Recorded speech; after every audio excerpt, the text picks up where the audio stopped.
សយុយូរ៉ូពូនចឹងយើងមើលលំហាត់នេះទាំងអស់គ្នាបាទលំហាត់នេះងាយស្រួលទេប៉ុន្តែបើសិនបើយើងអត់ចេះមើលលំបាកណាបាទអញ្ចឹងថាមើលយ៉ាងស៊ូអេថូយ៉ូអេលអ៊ីលខ្វាភីយូនីដាបាទអញ្ចឹងខាងក្រោមនេះគឺជាការវិភាគណាបាទអ៊ីលខ្វាភីយូណាបាទគឺជាការវិភាគថ្ងៃសៅរ៍របស់បាទយ៉ាងស៊ូនឿនឆញកសិក្សារើហាគីឆណែមួសើហាំនីកាបាទអញ្ចឹងឆញកសិក្សាហាគីឆណែបាទអញ្ចឹងពាក្យថាតម្រងគីឆណែគឺមុនពេលណាមុនពេលធ្វើអីមួយអញ្ចឹងមុនពេលគេមុនពេលញ៉ាំអាហារពេលល្ងាចអញ្ចឹងតើគាត់ធ្វើអ្វី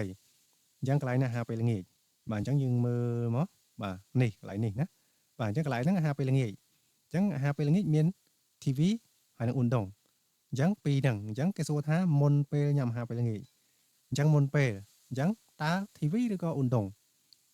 បាទអញ្ចឹងយើងធ្វើម៉េចបានដឹងបាទគឺយើងមើលតារាងមើលយ៉ាងម៉េចបាទកន្លែងនេះអាឈីមបាទអាឈីមកន្លែងនេះឆាំឆាគីបាទសម្រាប់ណាឬក៏គេង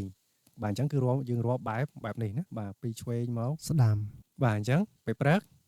បាទអាឈីមសិក្សាបាទអាហារពេលព្រឹក computer ហាគីបាទរៀនកុំព្យូទ័រ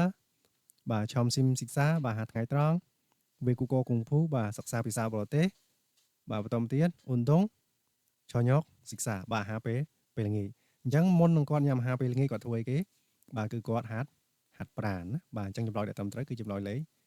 1ណាយើងអាចយក TV បានទេគឺយើងមើលបែបហ្នឹងបាទយើងមើលពីនេះមកបើមិនបើយើងរាប់ពីនេះមកវិញគឺខុសហើយណាគឺយើងយក TV ហើយបាទ Televisioner ភូមិនីដាបាទអញ្ចឹង